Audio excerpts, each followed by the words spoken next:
I hate writing essays. I'm not lazy. I think I just find them so immensely boring.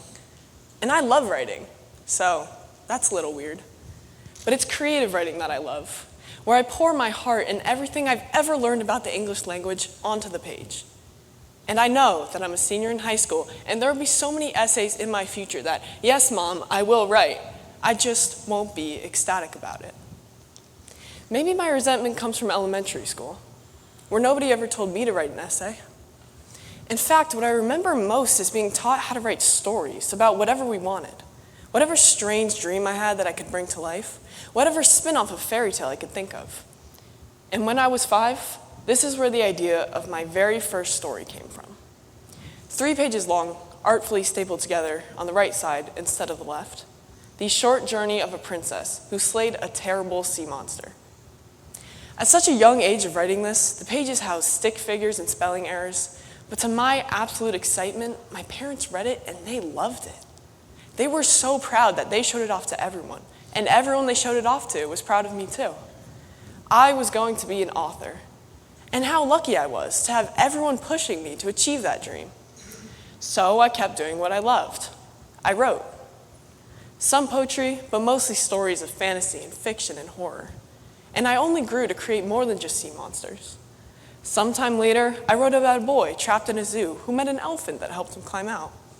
But as soon as he was free, he went right back in because he loved that elephant. I wrote about a brave cat who loved the ocean and talked with fish during the day and rode on the backs of sharks during the night. Writing was an escape, and not from the hardships of life.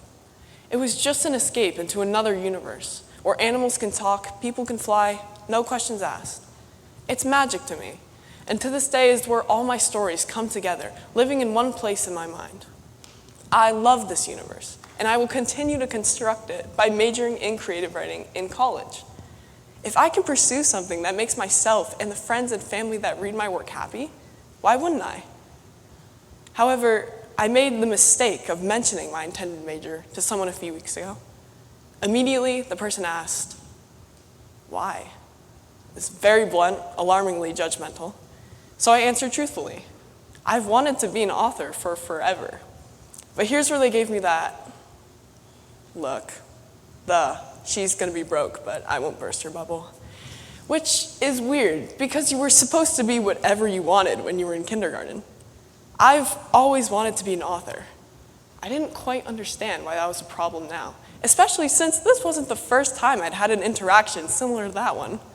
So when I walked away, I began to research if this judgment for my desired career was just something I experienced, or was it an everyone thing? And as I dug deeper, the trend I noticed across a bunch of different posts and comments by individuals sharing their stories on social media was that not only do a lot of them feel this way, but the very majority of these individuals want to pursue creative careers, just like me. And now I understand why so many of these people are afraid to. It's money. Those who pursue creative careers aren't known to make a ton of it. Artists aren't doctors, and designers aren't lawyers. But so many creatives pursue their passions because it's the thing that will make them the happiest, not make them the most money possible. Everyone is told to be whatever they want in elementary school. But you get to college, and it's not until someone wants to write or paint or design that we tell them they won't succeed. So is the problem that we just don't have faith in creative people? Or is there a stereotype that people in careers with typically lower salaries, especially creative careers, won't be respected by their friends and family and peers because they won't make enough money?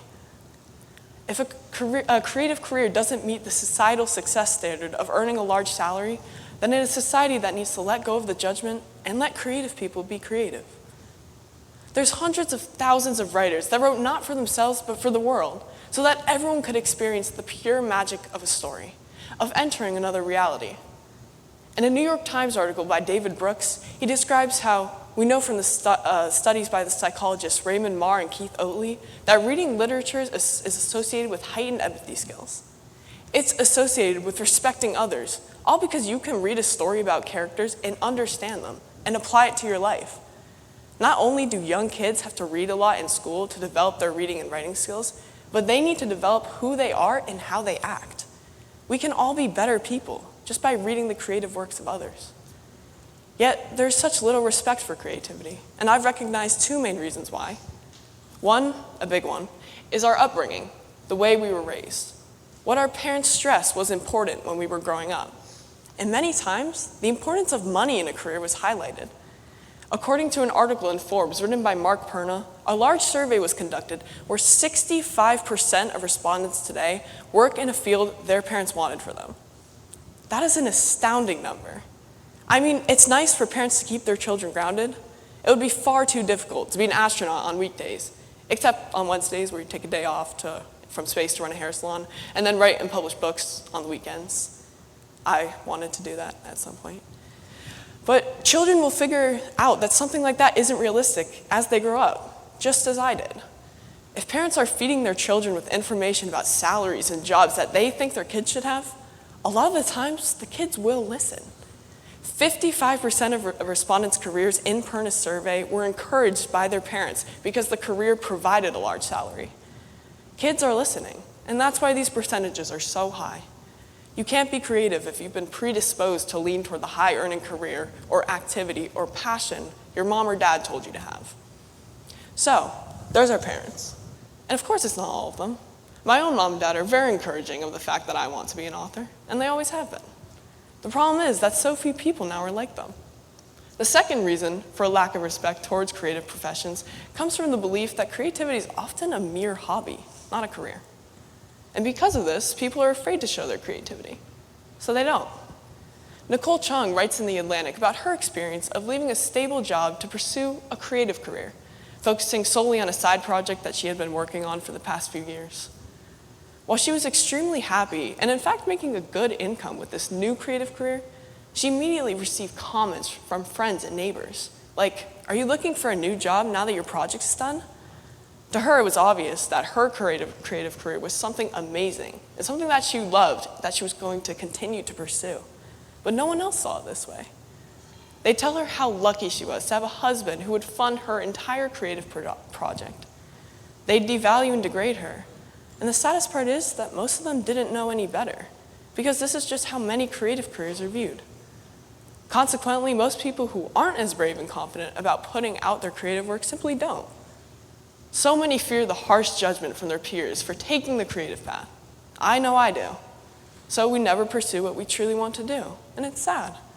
Creatives can't show us what they're capable of if the world and society are making them hide away and not feel comfortable showing their work. Think back to the way creativity was praised in elementary school. Everyone was an artist in kindergarten. But when you get to senior year, you should know better than to be one. You should know better than to be creative. Whether this perspective is coming from family, teachers, or peers, by no means is it necessary. And neither is the shift from total encouragement at a young age to near total disapproval when grown. What would happen if the 65% of people in Perna's survey hadn't worked in a field their parents wanted for them? What if they had pursued what they wanted to do? We will never ever know what some of them would have created. And the truth is that many of them might be a lot happier doing what they want to do, not what their parents wanted them to do. But they will never know that either. So I ask you to let the young people and children around you learn on their own.